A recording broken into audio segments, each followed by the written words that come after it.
अस्सलाम वालेकुम। Programme sports on के साथ मैं हूं इमरान सनाउल्ला। पीएसएल में आज और कल रेस्ट का दिन है, लेकिन उससे पहले प्लेऑफ जो लाइनअप है वो मुकम्मल हो चुकी है। लाहौर कलंदर्स, मुल्तान सुल्तान, इस्लामाबाद और पेशावर ज़ल्मी 4 टीमें ऐसी हैं जो कि प्लेऑफ के लिए क्वालिफाई कर चुकी हैं। दूसरी अहम बात यह है कि आज अफगानिस्तान के साथ जो हमारी सीरीज़ होने जा रही है कुछ ही दिनों के बाद 24, 26 और 27 मार्च को, उसके लिए 15 रुकनी स्क्वाड का ऐलान कर दिया गया है। आगाज़ में हम इसी पे बात करेंगे। इस वक्त हमें स्टूडियोज़ में ज्वाइन कर लिया है, हमारे साथ मौजूद हैं इजहार बाजवा साहब जो कि स्पोर्ट्स एनालिस्ट हैं, आपको खुशामदीद कहेंगे। इसके साथ साथ हमारे स्पोर्ट्स रिपोर्टर अबू बकर बिलाल भी मौजूद हैं। सबसे पहले मैं अबू बकर आपसे ही आगाज़ कर लेता हूँ। आज आप न्यूज़ कॉन्फ्रेंस में मौजूद भी थे और आपने देख भी लिया ये जो टीम स्क्वाड अनाउंस किया गया है। सबसे पहले इसकी डिटेल्स थोड़ी सी हमें बता दें, उसके बाद इस पर बात करते हैं। देखिए, इसके हवाले से बहुत ज़्यादा चहमगोइयाँ हो रही थी, बहुत ज़्यादा डिबेट का हिस्सा बना ये स्क्वाड। और उसकी वजह ये थी कि बाबर आजम को रेस्ट देने की बात हो रही थी, रिजवान को रेस्ट देने की बात हो रही थी। और अब जब अनाउंस किया है तो नजम सेठी को ख़ुद बैठना पड़े उस प्रेस कॉन्फ्रेंस में। हालांकि उनका उस प्रेस कॉन्फ्रेंस में कोई ख़ास काम था नहीं, चीफ सेलेक्टर मौजूद थे, लेकिन उनके साथ वो ख़ुद बैठे। आते साथ उन्होंने ओपनिंग स्टेटमेंट में ये बहुत सारी बातें क्लियर की कि बाबर ही हमारा कप्तान है, अक्रॉस फॉर्मेट हमारा कप्तान है और रहेगा। और साथ साथ कुछ जगह पर बोल गए ज़रूर कि अगर बाबर ख़ुद से चाहे कोई एक आधी फॉर्मेट के अंदर कप्तानी छोड़ने का, तो इस पर सोचा जा सकता है, क्योंकि पूरी दुनिया के अंदर डिफरेंट टीम्स बन रही हैं, उनके डिफरेंट तरीके से लीड किया जा रहा है और डिफरेंट कप्तान बनाए जा रहे हैं। तो ये उन्होंने दबे लफ्ज़ों में कह दिया, लेकिन बड़ी खबर तो इसके अंदर यही है कि 5 आपके सीनियर मोस्ट प्लेयर को रेस्ट दिया गया है। अब कम से कम जो शाहीन वाला एक मैटर था कि शाहीन को कप्तान बनाया जाएगा, उसके ऊपर बहुत ज़्यादा लोगों को तहफ़्फ़ुज़ात थे, क्योंकि पिछले 2-2.5 साल से अगर देखा जाए टीम के साथ नायब कप्तान शादाब खान रहे हैं। अगर आप उनको बाईपास करके, ओवरपास करके अगर आप शाहीन को बनाएंगे तो फिर बातें होनी थी। तो ये आज उन्होंने क्लियर किया कि शाहीन रेस्ट पे। और कल तक बड़ी बावसूख ज़राए से पता चला था कि शाहीन को ऑफ़र की गई थी कि आप कप्तान बने, बट शाहीन ने कल रात को एक ट्वीट भी किया और उससे पहले उन्होंने कुछ लोगों से भी गुफ्तगू की। उसमें उन्होंने कहा कि यार मैं बाबर आजम को बिठा के कप्तान नहीं बन सकता, बड़ा कैटेगोरिकली। हालांकि ये खबर पीसीबी कभी भी ओन नहीं करेगा, लेकिन अंदर इनसाइडर यही है कि शाहीन ने कहा कि मैं सबसे ज़्यादा, मुझे ज़रूरत है, मैं इंजरी के बाद पीएसएल खेला और रेस्ट की ज़रूरत अगर है तो वो मुझे है। तो उन्होंने खुद से कहा कि मुझे भी रेस्ट दिया जाए। तो अब हारिस रऊफ भी नहीं है, शाहीन भी नहीं है, 2 प्राइम फास्ट बॉलर्स आपके पास सीरीज़ के अंदर नहीं है। फिर आपके जो ओपनिंग जोड़ी है इतने अरसे चलती आ रही थी बाबर और रिजवान की शक्ल में, वो भी नहीं है, और वन डाउन फ़खर जमान भी नहीं है। तो अब नए नौजवान खिलाड़ियों के ऊपर जिम्मेदारियां डाली गई हैं पीएसएल में, जिन्होंने परफॉर्म किया है, इजहार जानते हैं, साइम वगैरह सारे। तो अब इनके कंधों के ऊपर भारी जिम्मेदारी आयद होगी। पहले तो मैं बता देता हूँ कि कौन कौन है इस टीम में। अपने नाज़रीन के लिए शादाब खान जी इस टीम के कप्तान होंगे। अब्दुल्ला शफीक को शामिल किया गया है, आज़म खान है, इसके साथ फ़हीम अशरफ हैं, इफ्तिखार अहमद हैं, एहसानुल्लाह हैं, इमाद वसीम भी शामिल हुए हैं, मोहम्मद हारिस हैं, मोहम्मद नवाज़ हैं, मोहम्मद वसीम जूनियर हैं, नसीम शाह हैं, साइम अयूब हैं, शान मसूद हैं, तैयब ताहिर हैं और ज़मान खान को इस टीम में शामिल किया गया है। रिजर्व्स में भी 3 खिलाड़ी हमने रखे हैं, इब्रार अहमद हैं, उसामा अमीर हैं और हसीबुल्ला हैं। जैसे कि आपने ख़ुद भी बता दिया कि 5 मेन प्लेयर्स जिनको रेस्ट करवाया गया है, बाबर, रिजवान, शाहीन, फ़खर और हारिस। और आज नजम सेठी ने न्यूज़ कॉन्फ्रेंस भी की है। सबसे पहले मैं इजहार, ये जो टीम स्क्वाड है इस पर आपका क्या एनालिसिस है? देखिए, बहुत ही इंटरेस्टिंग डेवलपमेंट है। हमने शादाब को इस्लामाबाद यूनाइटेड से तो कैप्टनसी करते हुए देखा है। अब इंटरेस्टिंगली ये होगा कि पाकिस्तान को कैसे लीड करते हैं।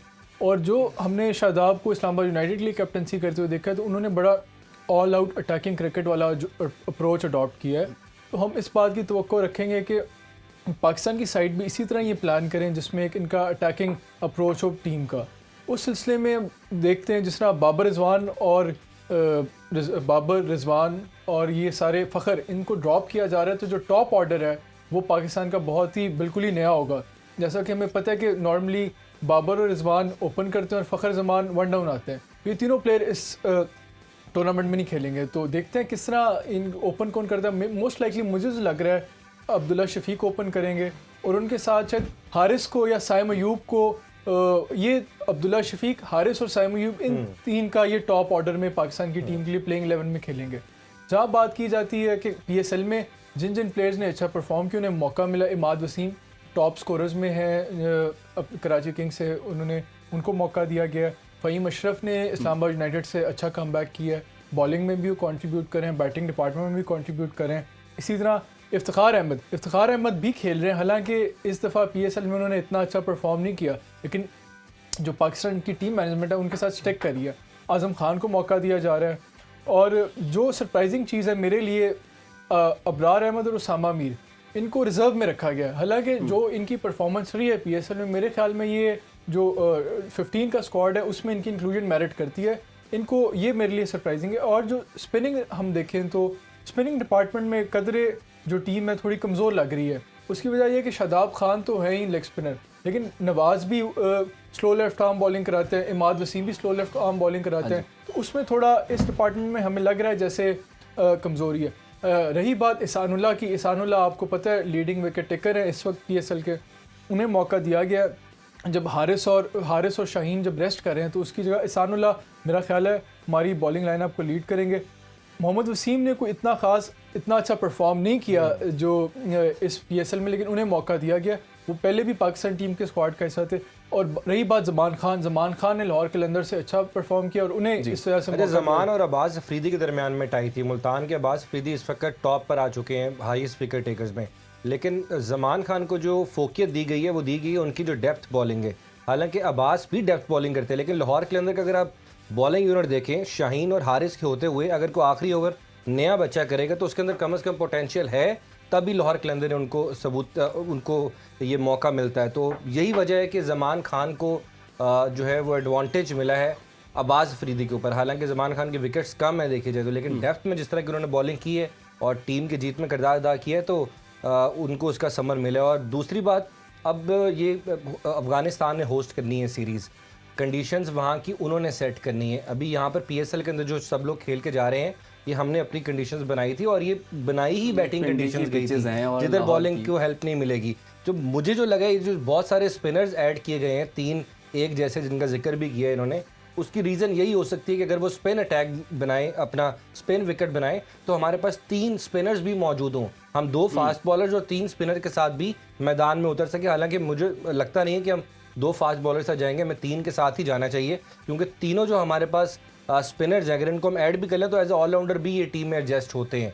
तो हमारे पास ऑप्शंस बढ़ाने के लिए उन्होंने कि अगर कंडीशंस स्पिन को ज़्यादा सूट करती हैं तो हमारे पास स्पिनर्स मौजूद होने चाहिए। नजम सेठी ने जो न्यूज़ कॉन्फ्रेंस की है, अब उसमें उन्होंने कहा है कि अफगानिस्तान की सीरीज़ को हम ट्रेनिंग राउंड के तौर पर ले रहे हैं।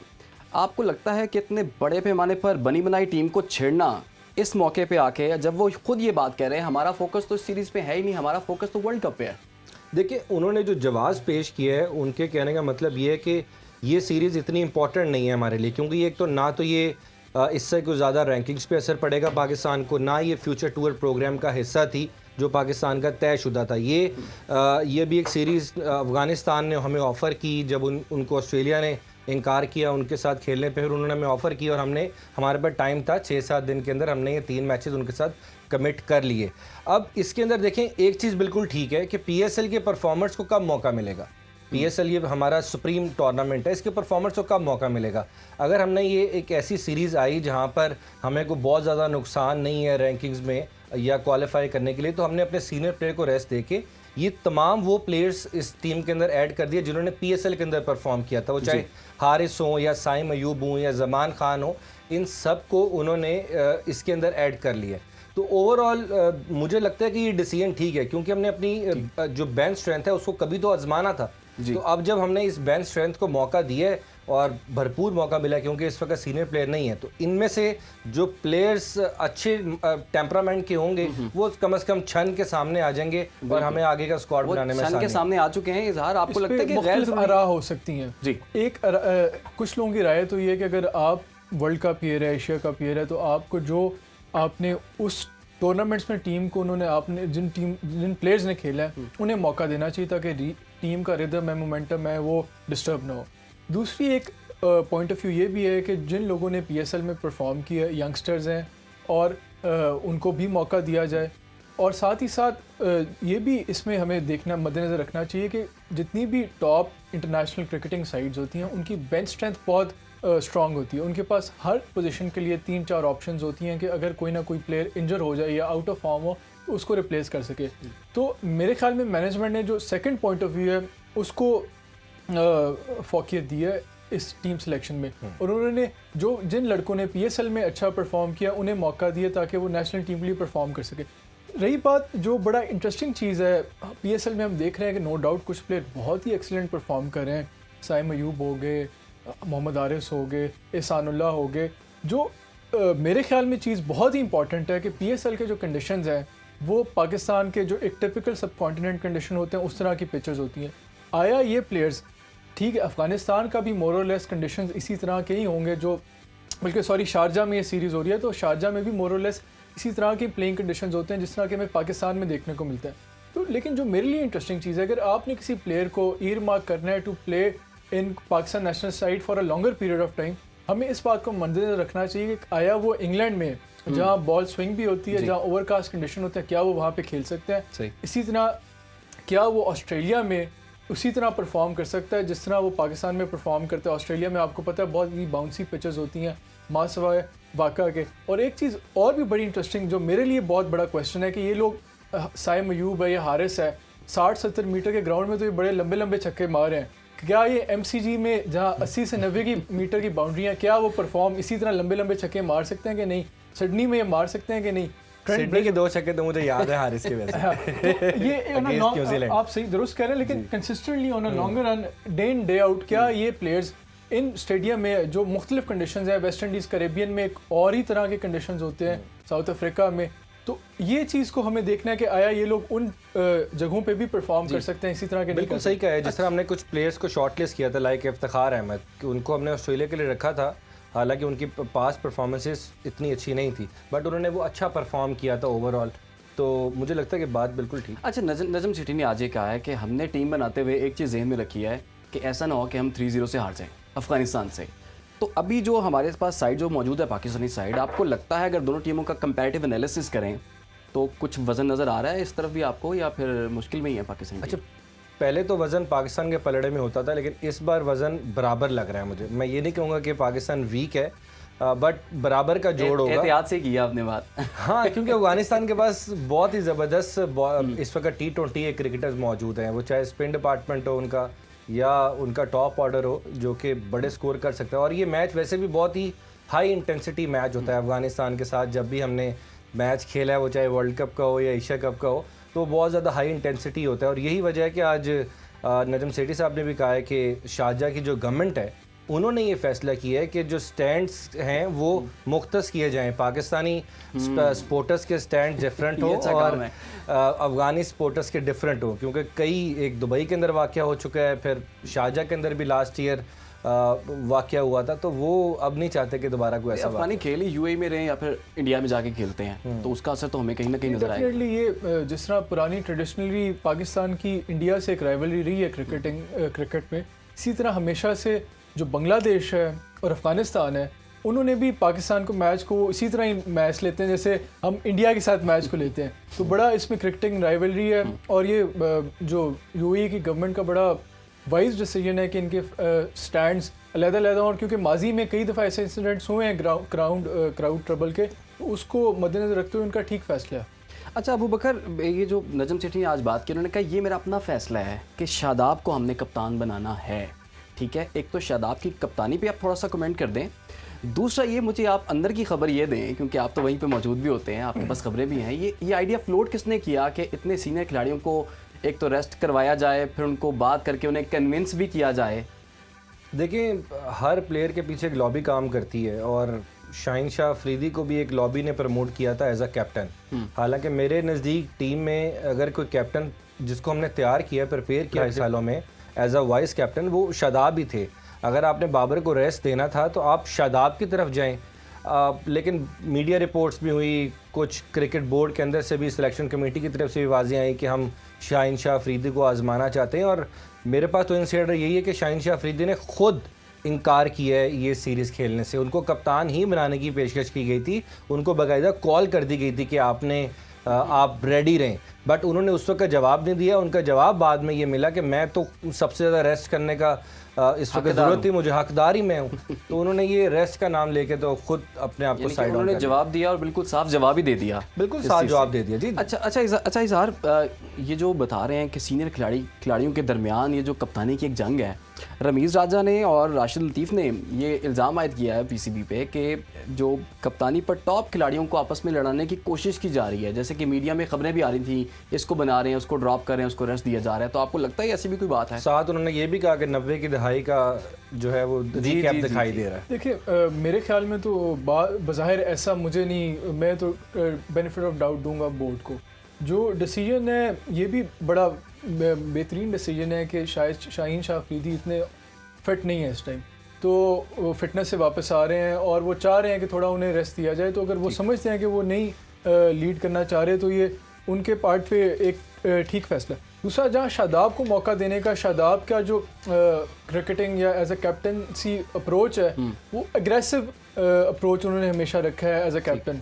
तो शायद this is the need of the hour. हमें जब जहाँ बाबर आजम पे तनकीद होती रही है कि वो थोड़ा एज अ कैप्टन भी और इवन एज अ बैट्समैन भी थोड़ा कंजर्वेटिव अप्रोच होता है, cautious approach होता इस है। पे हम मजीद भी बात करेंगे। जैसे कि आप सब लोग जानते ही हैं कि इस वक्त दोहा के अंदर सुनो न्यूज़ की एक टीम मौजूद है। इरफान ज़हीर जो कि स्पोर्ट्स ऑन के एंकर हैं वो भी वहाँ पर मौजूद हैं और वहाँ से हमें अपडेट्स भेज रहे थे। सबसे पहले इरफान ज़हीर, अस्सलाम वालेकुम, क्या हाल है आपके, कैसा माहौल है वहाँ पर? अल्हम्दुलिल्लाह जी, शुक्र। आप सुनाए, सब ठीक ठाक है जी? जी बिल्कुल ठीक ठाक।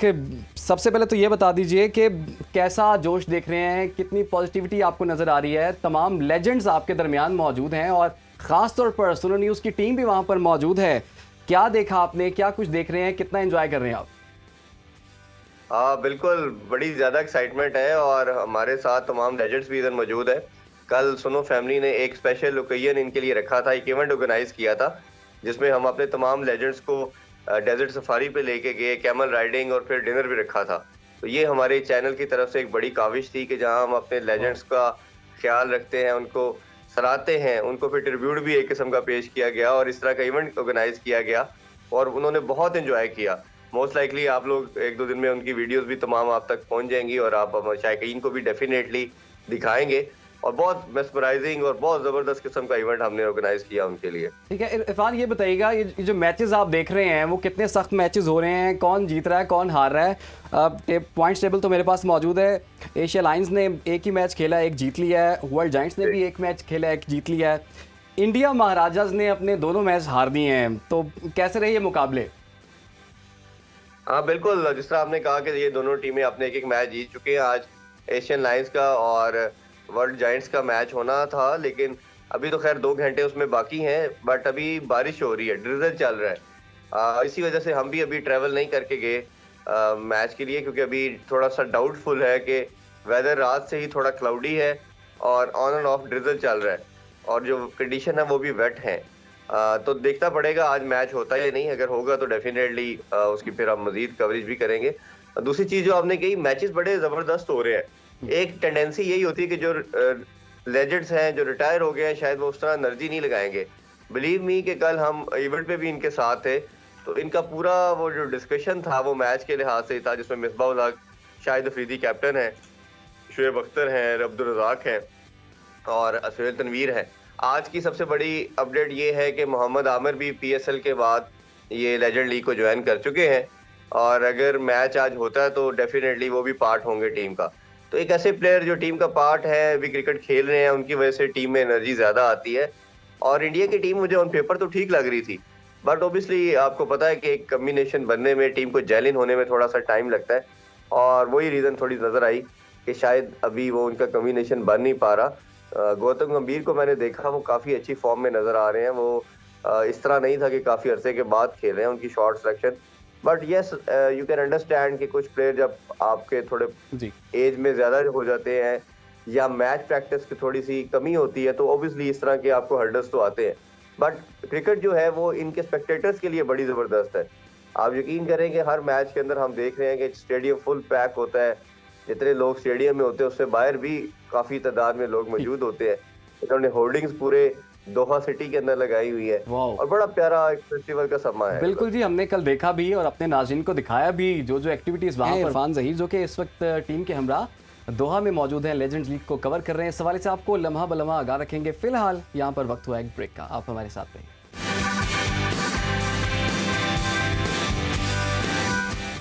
वेलकम बैक जी। गुफ्तगू के सिलसिले को आगे बढ़ाते हैं और बात कर लेते हैं गुजरे हुए कल के जो 2 मैचेस हुए हैं, और एक मैच में तो मुझे बहुत ज़्यादा हैरानगी हुई है और साथ में परेशानी भी हुई है। वो लाहौर कराची के मैच था जी, और मैं हैरान रह गया कि Lahore top of the list है, कराची से हार गए, वो भी 86 रन से। अबू बकर थोड़ा सा आप इस पर कमेंट करें, ये हुआ क्या है कल वैसे? देखिए 2 तब्दीलियाँ की थी लाहौर कलंदर ने, और मुझे लगा कि वो 2 तब्दीलियाँ थोड़ी कॉस्ट की हैं इनको। वो नज़र भी आया, इनका जो कम्बिनेशन था बनाया वो उस तरह दिखाई नहीं दिया, वो शेप में ही नहीं आया। डेविड वीसा कप्तानी कर रहे थे कल के मैच के अंदर, कप्तान शाहीन शाह अफरीदी भी बाहर बैठे हुए थे, उनके मेन स्ट्राइक बॉलर हैं। फिर अगर बात की जाए सिकंदर रज़ा को कल उन्होंने रेस्ट दिया था, लेकिन फिर भी मैं समझता हूँ कि लाहौर को बेहतर खेल पेश करना चाहिए था। कराची ने 8 तब्दीलियाँ की। कल जब टॉस हुआ उस वक्त तक शुएब मलिक टीम में थे, बट टॉस के बाद जब कप्तान डग आउट में गए तो शुएब मलिक ने कहा कि मुझे लगता है मेरी तबीयत नहीं ठीक, तो फिर कासिम अकरम को उनकी जगह ऐड किया गया। तो अब यहाँ तक अंदाज़ा लगा लें कि शेप में अगर लाहौर कलंदर के 2 प्लेयर नहीं थे तो उसकी वजह से अगर उनको नुकसान हुआ है, तो कराची ने तो अपने 8 प्लेयर्स चेंज किए। और लाहौर वाले कल बड़ी एक्सपेक्टेशंस लेकर आए थे कि बदला लेना है कराची का, जो कराची ने हमें कराची में हराया था, लेकिन मायूस ही वापस लौटे। कल क्या हुआ? देखिए लाहौर के लिए मैच काफ़ी इंपॉर्टेंट था, कंसिडरिंग ये कि वैसे तो वो क्वालिफाई कर गए थे, टॉप कर गए थे टेबल, और क्वालिफायर में भी वो कर गए थे, लेकिन इसलिए इंपॉर्टेंट था जिस तरह अबू बकर ने राइटली पॉइंट आउट किया कि ब्रैगिंग राइट्स जो लाहौर कलंदर और कराची किंग्स की एक आपस में क्रिकेटिंग राइवलरी एक बनती जा रही है। जिस तरह आप फुटबॉल लीग्स में भी देखते हैं, लिवरपूल मैनचेस्टर यूनाइटेड की राइवलरी होती है, मैन यूनाइटेड मैच, तो इस तरह एक PSL में भी एक राइवलरी ऐसा ऐसा हमें देखने को नज़र आ रही है जो लाहौर कलंदर और कराची किंग्स के दरमियान। और वैसे भी जब हम जो शायकीन क्रिकेट हैं और आपस में एक तंज़ो मजाक करते रहते हैं लाहौर और कराची के लोग, तो इस वजह से ये मैच इस लिहाज से बहुत इंपॉर्टेंट था। लेकिन जो मेरे लिए इंटरेस्टिंग चीज़ थी कल के मैच में वो ये थी कि हालांकि कराची ने ज़्यादा चेंजेस की और लाहौर ने सिर्फ 2 चेंजेस की, लेकिन जो लाहौर की परफॉर्मेंस थी वो इतनी अच्छी नहीं थी। उसमें के पीछे जो मेरा एनालिसिस है वो ये कि लाहौर अपने जो टॉप ऑर्डर पे टॉप 3-4 प्लेयर्स से बहुत ज़्यादा रिलाई करता है। इसमें फ़खर जमान है, अब्दुल्ला शफीक है, कामरान गुलाब है, ये या सैम बिलिंग्स है। इन 4 प्लेयर्स पे लाहौर का बहुत ज़्यादा इन्हिसार रहा है माजी के मैचेस में, और कल वाले मैच में इन 4 प्लेयर्स ने परफॉर्म नहीं किया। जब लाहौर कलंदर का टॉप ऑर्डर इतना अच्छा परफॉर्म नहीं करता तो जो इनका लोअर मिडिल ऑर्डर है वो उस पर बहुत ज़्यादा प्रेशर आ जाता है, और लोअर मिडिल ऑर्डर में इन्हें कल सिकंदर रज़ा की कमी महसूस हुई। सिकंदर रज़ा बाज़ का जब इनका लाहौर कलंदर का टॉप ऑर्डर इतना अच्छा परफॉर्म नहीं करता तो सिकंदर रज़ा और उस मिडिल ऑर्डर में आके लोअर मिडिल ऑर्डर में आके कुछ कवर अप कर लेते हैं, लेकिन कल ये भी नहीं थे और टॉप ऑर्डर ने परफॉर्म नहीं किया, तो कराची ने इस चीज़ का बहुत ज़्यादा कैपिटल। अच्छा, मैं यहाँ पर एक चीज़, सॉरी आपकी बात काट रहा हूँ, एक चीज़ ऐड करूँगा। मुझे लगा है कि कराची ने शुरू से लेकर एंड तक अपनी टीम बनाने में वो कामयाब नहीं हुई। खासकर अगर देखा जाए ना, डोमेस्टिक के जो 2 परफॉर्मर्स थे जो इन्होंने उठाए थे कराची ने, उनको मौका ही नहीं दिया गया। मोहम्मद इखलाक कल अपना पहला मैच खेल रहे थे इस PSL का, और कराची का वो आखिरी मैच था। उन्होंने पहले मैच के अंदर साबित किया कि वो बेस्ट ओपनर है। हालांकि ये उस टीम के अंदर ओपनिंग करते रहे हैं लास्ट ईयर, जो जिस टीम के अंदर जगह नहीं बनती ओपनिंग के अंदर, इस्लामाबाद यूनाइटेड में, उन्होंने उसको ओपनिंग करवाई मोहम्मद इखलाक को as a wicket keeper batter. लेकिन कराची किंग्स ने उनको 9 मैचेस में नहीं खिलाया। कल उनकी 50 आई। फिर तैयब ताहिर को बहुत कम मैचेस दिए गए, स्टार्ट के सारे मैचेस में उनको डग आउट में बैठाया गया। तो मैं समझता हूँ कि ये फैसले अब इनको आसानी होगी अगले साल टीम बनाने के लिए, अगर डोमेस्टिक परफॉर्मर को ये लोग इज्जत देंगे, टीम में जगह देंगे। अब्दुल्ला शफीक को भी लोग कहते थे T20 का नहीं है, बट लाहौर कलंदर ने उसको नंबर 3 पे खिला के इस साल उसने प्रूफ कर दिया कि मैं सबसे बेस्ट नंबर 3 प्लेयर हूँ इस PSL का। तो कैपेबिलिटी तो है, लेकिन भरोसा करने की बात है अपने डोमेस्टिक प्लेयर्स। बिल्कुल। मैं इससे पहले इरफान से मैं छोटा सा एक क्वेश्चन करना चाहूँगा। इरफान, वैसे तो आप दोहा में हैं, लेकिन मुझे पता है आप PSL को भी भरपूर तरीके से फॉलो कर रहे हैं। ये जो कल का मैच हुआ है लाहौर और कराची के दरमियान, और लाहौर को जो शिकस्त हो गई है 86 रन के बड़े मार्जिन से, आपको क्या लगता है, क्या इसकी वजूहत हैं, और साइकोलॉजिकली और सिम्बॉलिकली इसका इम्पैक्ट क्या देख रहे हैं आप? देखिए लाहौर को ये एक तो पता था कि हम सिक्योर है, वी हैव क्वालिफाइड। सेकेंडली उनको ये भी पता था कि हम टॉप 2 के अंदर भी आ जाएंगे। उसकी वजह से भी आपको पता है कि टॉप 2 की जो टीम्स हैं उनके पास एडवांटेज होता है कि वो प्ले ऑफ के अंदर अगर लेट्स सपोज मैच हार भी जाती है तो उनके पास एक एलिमिनेटर 2 का एक ऑप्शन होती है। तो उस वजह से मेरा ख्याल है वो थोड़े से कंप्रेसर थे, उन्होंने थोड़ी चेंजिंग भी की, और शायद आपका एनर्जी लेवल भी थोड़ा सा उस तरह कम होता है। बट अच्छी चीज़ ये होती है कि जीतते अगर, क्योंकि आपका मोमेंटम जो होता है क्रिकेट के अंदर वो भी बहुत मैटर करता है। और कुछ की प्लेयर जो थे, तो शहीन नहीं खेले, और इस तरह जो था सिकंदर रज़ा भी नहीं थे, तो उससे इम्पैक्ट तो आया टीम के ऊपर। जो टीम में आपका कम्बिनेशन 11 प्लेयर का बना होता है वो बहुत मैटर करता है। बट मेरा ख्याल है कि अब ओबियसली वो यही चाह रहे होंगे थोड़ा सा रेस्ट भी प्लेयर को मिले और सारे फिर एनर्जी के साथ अपने प्ले ऑफ के अंदर आए। और उसके लिए अब मुल्तान के साथ उनका मैच है प्ले ऑफ के अंदर। अब देखते हैं कि उसको वो कितना जोर लगाते हैं, क्योंकि दोनों बड़ी तगड़ी साइड है। मुल्तान की जब से टिम डेविड आ चुके हैं उनके भी टीम का complexion all together middle order की वजह से थोड़ा सा लगता था कि थोड़ा वीक है, बट वो भी बहुत स्ट्रेंथन हो चुका है। तो दोनों बहुत बैलेंस साइड है, बड़ी अच्छी कम्बिनेशन है। बट लाहौर को थोड़ा सा एडवांटेज जो है वो उनकी बॉलिंग का है। बॉलिंग उनकी बहुत आउटस्टैंडिंग है, तमाम तरह के उनके पास पेसर भी और प्लस स्पिनर राशिद खान की सूरत में है, तो वो उनको एडवांटेज थोड़ा ज्यादा जाता है। बट हमने देखा कि मुल्तान 263 करके भी सेफ नहीं था कोयटा के गेस्ट, ऑलमोस्ट 9 रन से सिर्फ मैच जीत पाए। तो मुल्तान की कहीं ना कहीं बॉलिंग के अंदर हमें थोड़े कंसर्न नजर आते हैं। ठीक ठीक। इजहार आप कुछ कहना चाह रहे हैं? मैं ये कहना चाह इरफान, आपके ख्याल में इस पे दो राह होती हैं। एक तो ये कि अगर आपने मैच कंसिस्टेंटली जीत रहे होते हो तो एक ना एक मैच तो आपने हारना होता है। तो शायद लाहौर के लिए ये भी एक ब्लेसिंग इन डिस्गाइज है कि वो फाइनल से या क्वालिफायर से पहले एक मैच हार गए हैं। दूसरा एक और नज़रिया, एक और तरह से हम इस तरह देख सकते हैं कि जब आप जीत रहे होते हो तो आपने अपना विनिंग मोमेंटम मेंटेन रखना होता है। तो कल की लाहौर की जो शिकस्त है उसको आप कैसे देखते हैं? देखिए, वो आप जो पहली बात की आपने, ये क्रिकेट में अक्सर होता है कि आप कंटिन्यूसली मैचेस जीत रहे होते हो तो एक आधा बुरा दिन आ जाता है। जैसे हमने मुल्तान सुल्तान को लास्ट सीजन में देखा था, सारे मैचेस जीते और फाइनल में लाहौर के अंदर से वो हार गए। तो ये ऐसा भी समहाउ क्रिकेट के अंदर होता है, बट कोई इसे फिक्स चीज़ नहीं हम कह सकते कि ऐसा होना ही होना है और ये हर हाल में होगा। उस लिहाज से तो हमें ये दो चीज़ें देखने की ज़रूरत है।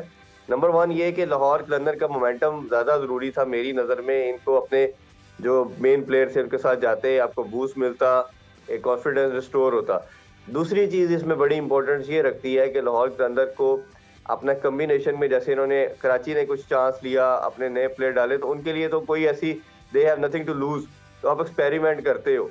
बट आपके पास जब 3-4 गेम्स रहती है तो फिर मेरा ख्याल है आपको छेड़खानी करनी नहीं चाहिए। आपको अपना जो विनिंग कम्बिनेशन है उसके साथ स्टिक करना चाहिए, क्योंकि ये लीग क्रिकेट है, आपके इंटरनेशनल क्रिकेट तो है नहीं उस लिहाज से कि आपको लगे कि आपका ये एक मैच इजी है फिर दूसरा है। तो बट मेरा ख्याल है फ्रेंचाइज भी अब काफ़ी इस चीज़ को लेके चलती हैं इस लिहाज से कि उनका भी कंसर्न ये होता है कि हम अपने प्लेयर को थोड़ा सिक्योर करें, उनको थोड़ा रेस्ट दे। इसके अलावा कोई मुझे लॉजिक नज़र नहीं आ रही थी इस लिहाज से।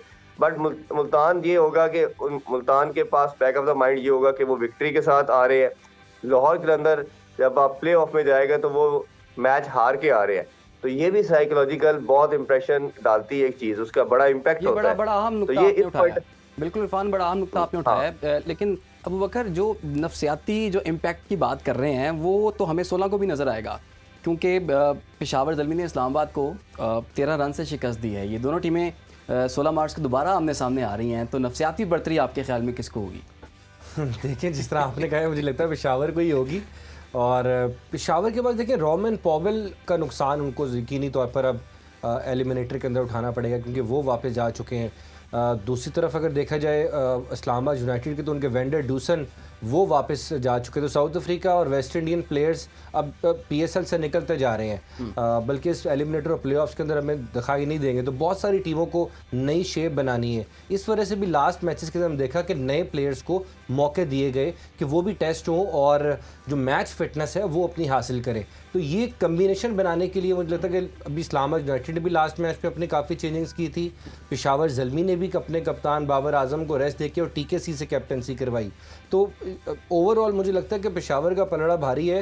वो इस वजह से कि पेशावर के पास बैटिंग बड़ी स्ट्रॉन्ग है। उनके जो टॉप ऑर्डर है वो बड़ा ज़बरदस्त परफॉर्म कर रहा है। 2-3 दफ़ा वो 240 प्लस उन्होंने टोटल किया, बट वो हारे। लेकिन 180 रन भी उन्होंने डिफेंड किए हैं अगेंस्ट इस्लामाबाद यूनाइटेड और पिंडी के मैदान के अंदर। तो कहीं ना कहीं उनका बॉलिंग का मुझे लगता है कॉन्फिडेंस वापस आया होगा। अच्छा, बैटिंग वो कह रहे हैं बड़ी स्ट्रॉन्ग है पेशावर की, लेकिन बॉलिंग से कहीं मार खा जाते हैं वो। देखिए, मेरी इस पे ये राय है कि जो अगर बैटिंग की पॉइंट ऑफ व्यू से देखें, पेशावर और इस्लामाबाद की बैटिंग दोनों की बहुत ही स्ट्रॉन्ग है। शायद पेशावर की बैटिंग शायद इस्लामाबाद से थोड़ी ज़्यादा स्ट्रॉन्ग है, क्योंकि उनका जो टॉप ऑर्डर है पेशावर का वो इस टाइम बहुत ज़्यादा फॉर्म में है। हारिस बहुत फॉर्म में है, बाबर आजम फॉर्म में है, साइम अयूब बहुत फॉर्म में है, टॉम कोलर, कैडमोर बहुत फॉर्म में। ये जो पहले 4 नंबर पे बैट्समैन आते हैं बहुत ज़्यादा इस टाइम फॉर्म में। उस तरह जब हम इस्लामाबाद यूनाइटेड का बैटिंग ऑर्डर को एनालाइज करते हैं तो जो उनका टॉप ऑर्डर इतने फॉर्म में नहीं, लेकिन जहाँ आजम खान आते हैं वो जो मिडिल ऑर्डर फ़हीम अशरफ आते हैं, लोअर मिडिल ऑर्डर, वहाँ पे वो ज़्यादा फॉर्म में नज़र आते हैं। लेकिन जहाँ बॉलिंग की बात करें, वो इसमें तो कोई राय नहीं कि जो इस्लामाबाद यूनाइटेड की बॉलिंग पेशावर ज़ालमी से बहुत बेहतर है। पेशावर ज़ालमी ने इस टूर्नामेंट में बॉलिंग पॉइंट ऑफ व्यू में बहुत ज़्यादा स्ट्रगल किया। उसकी मिसाल ये है कि 2 दफ़ा उन्होंने 240 रन बनाए। हाँ जी, 2 दफ़ा दोनों दफ़ा उन्हें मुश्किल जो चेज़ हो गया उनका, उन्हें काफ़ी मुश्किल हुई। स्पेशली उनकी बॉलिंग लाइन जो है वो काफ़ी हमें नज़र आई है। इरफान ज़हीर भी हमारे साथ मौजूद हैं और इजहार और अबू बकर भी मौजूद हैं। वापस आएंगे तो इरफान से भी कुछ मज़ीद बात करेंगे। आप हमारे साथ रहिए।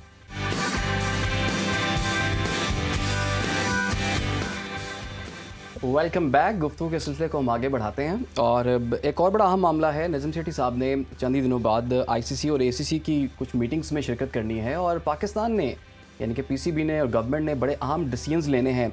अब इरफान, आपको क्या लगता है इन मीटिंग्स के बाद एशिया कप पाकिस्तान में हो पाएगा?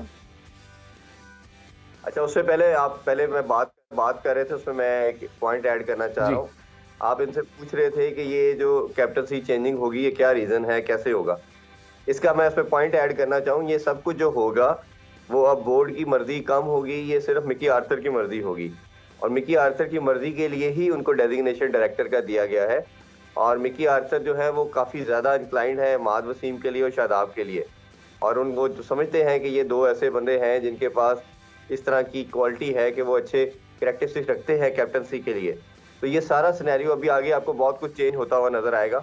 मुझे तो ये भी नजर आ रहा है कि ये जो रेस्ट की बात की जा रही है, आप ये देखें कि 2 साल में जितनी हल्की से हल्की सीरीज भी आई, इन प्लेयर्स ने ना रिजवान ने रेस्ट किया, ना बाबर ने रेस्ट किया, ना शाहीन ने रेस्ट किया, और ये किसी यंगस्टर को भी चांस नहीं देते थे।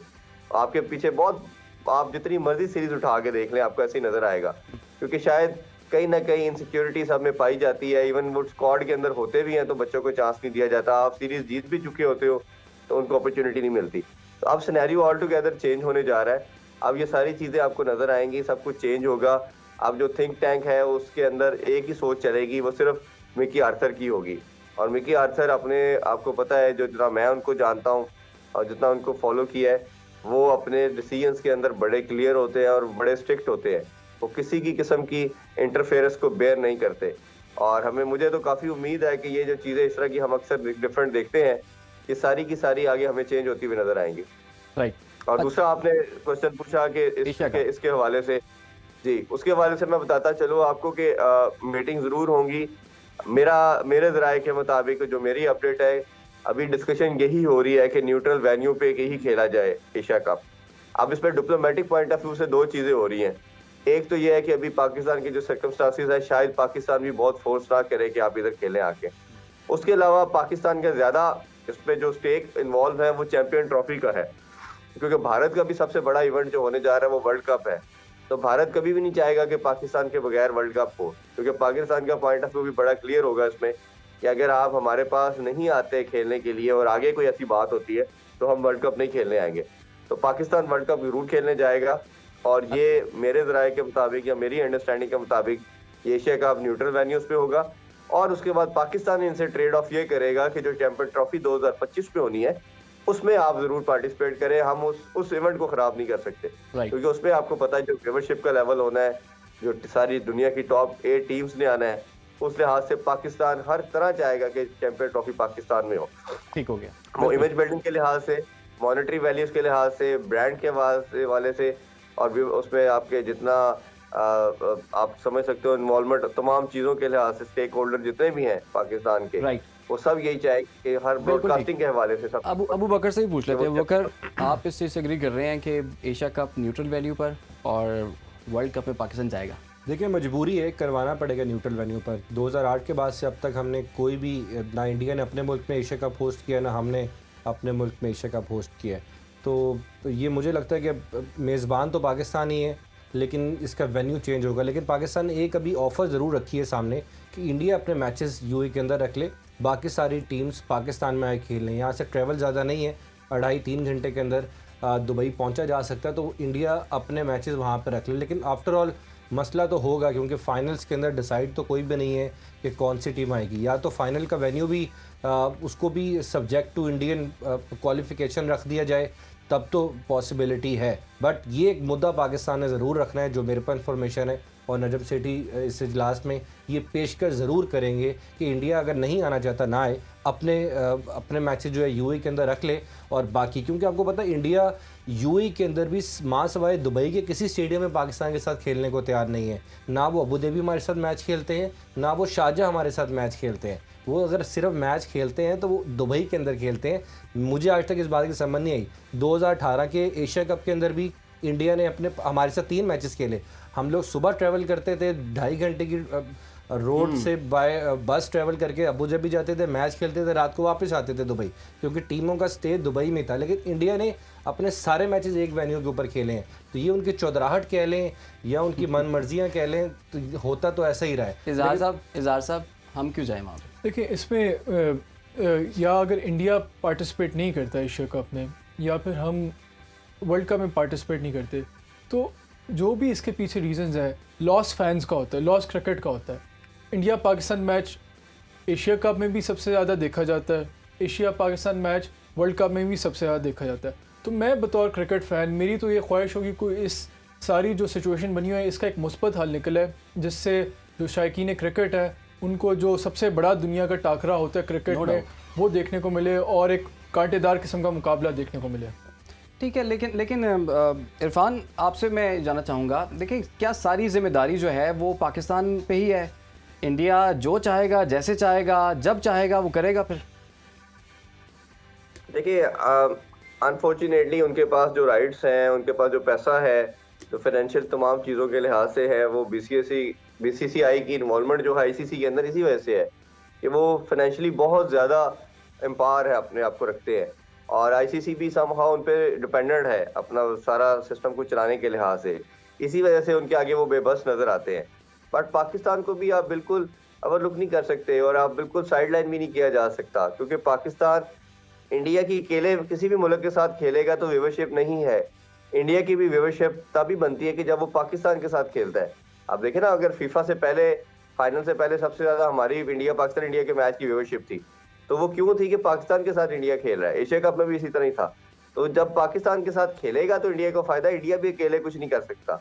और ये जो मेरा ख्याल है एक मोनोपोली बना दी गई है, ना बायलैटरल सीरीज खेलते हैं, वेन्यूज का भी मसला है। हमारा स्टांस थोड़ा सा दिलेराना होना चाहिए, करेज करनी चाहिए। आल्दो कि हम समझते हैं कि ठीक है वो एक किस्म के जाइंट बन चुके हैं, उनको फाइनेंशियली बड़े स्ट्रॉन्ग है, बट हमारा स्टांस क्लियर होगा तो इवेंचुअली आप किसी ना किसी पार्ट पे आके खड़े हो सकोगे, और वो आपको फिर चीज़ वो बेनिफिशियल भी होगी। सही। अब अगर आपने कहा था मजबूरी है, क्या करें? ठीक है, वो तो कह रहे हैं जी दिलेराना थोड़े फैसले करने चाहिए हमें। देखिए उन्होंने बिल्कुल सही कहा। हमने पहले भी 2 कदम आगे बढ़ाए थे। 2012 का जो मुआहदा हुआ था पाकिस्तान और इंडियन क्रिकेट बोर्ड के दरमियान, उसके तहत पाकिस्तान ने दौरा करना था और पाकिस्तान पहले जाने को तैयार था, और उसके बदले में इंडिया ने पाकिस्तान का दौरा करना था, और वो 2012 के अंदर पाकिस्तान ने वो दौरा किया। बट उसके बाद जो वो मुआहदे की बारी आई इंडिया को फुलफिल करने की, तो उन्होंने पाकिस्तान आने से इनकार कर दिया, और आर्बिट्रेशन कोर्ट के अंदर जब हम गए तो वहाँ पर भी हमें लेने के देने पड़ गए। ये देखें ना, बड़ी इंटरेस्टिंग चीज़ है। तो इंडिया की इस वजह से मैं कहता हूँ कि आईसीसी के नीचे, अम्ब्रेला के नीचे जो इवेंट है उसके लिए तो हमें बिल्कुल लड़ना चाहिए, हमें इवेंट के लिए लड़ना चाहिए। अगर उसमें वो इंडिया आता है, आए नहीं आता ना आए, हमें कोई फर्क नहीं पड़ता अगर वो चैंपियंस ट्रॉफी में नहीं आता। बट हम उनको एशिया कप के लिए उस वक्त तक कायल नहीं कर सकते जब तक दोनों बोर्ड एक पेज पे नहीं आएंगे। बिल्कुल, मैं आपकी इस बात से मुत्तफिक हूँ। बहुत शुक्रिया आपका बिलाल, इरफान ज़हीर, इजहार बाजवा साहब, आप हमारे साथ मौजूद थे। और खेल होना चाहिए जी, खेल में सियासत नहीं होनी चाहिए। प्रोग्राम का वक्त खत्म हो जाता है, इजाज़त दीजिए, अल्लाह हाफ़िज़।